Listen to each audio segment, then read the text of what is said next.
Afternoon.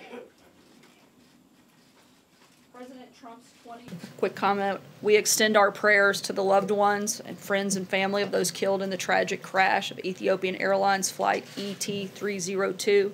At least 8 U.S. citizens were among the victims.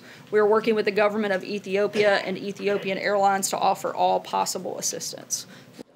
We are working with the government of Ethiopia and Ethiopian Airlines to offer all possible assistance. The president's been an unwavering and committed ally to Israel and the Jewish people. And frankly, the remarks that have been made by a number of Democrats and failed to be called out by Democrat leadership is frankly abhorrent, and it's sad, and it's something that should be called by name. It shouldn't be put in a watered-down resolution. It should be done the way the Republicans did it when Steve King made terrible comments. We called it out by name, we stripped him of his committee memberships, and we'd like to see Democrats follow suit. But where I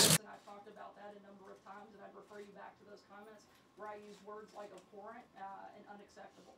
In terms of whether or not we have a date set, not yet. We're continuing in negotiations with China. When we have an announcement for the two leaders to sit down, we'll certainly let you know. And what would you say to the concerns by the Chinese that the president's an unreliable negotiating partner after the talks with North Korea broke down and he won't? I would say that's absurd. The president's going to make a deal if it's a good deal. He's going to make a deal if it's in the best interest of America. And if he doesn't feel like it's a good deal, it's not worth just signing a piece of paper.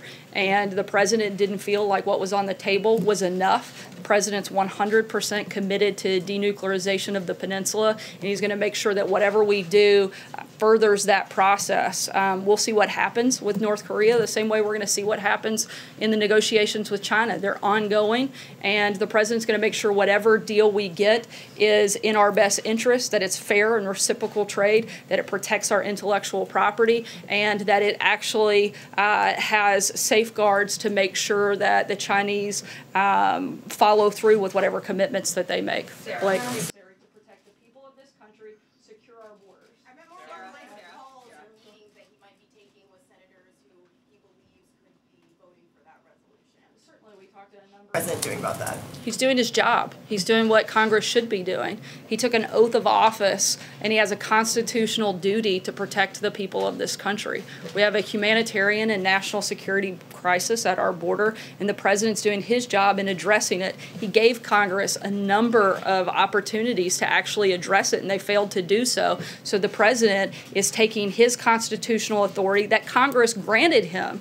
Let's not forget, the only reason he has the authority to call a national emergency is because Congress gave him the right to do so. They failed to do their job. The president's fulfilling his duty, and he's going to make sure he does what is necessary to protect the people of this country, secure our borders.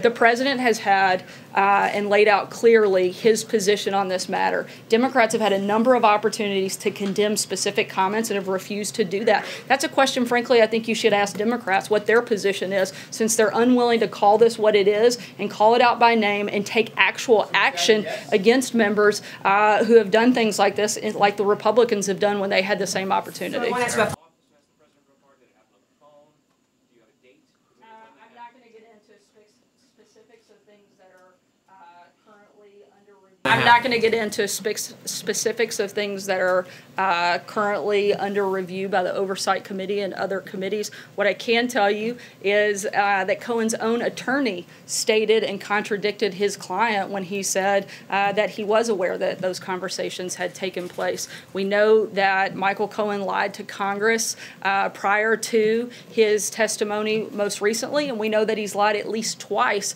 in that hearing. I think that it's time to stop giving him a platform, let him go on to serve his time, and let's move forward with matters of the country. Deny saying something that was caught on tape, on camera, Sarah. Why do you later deny it?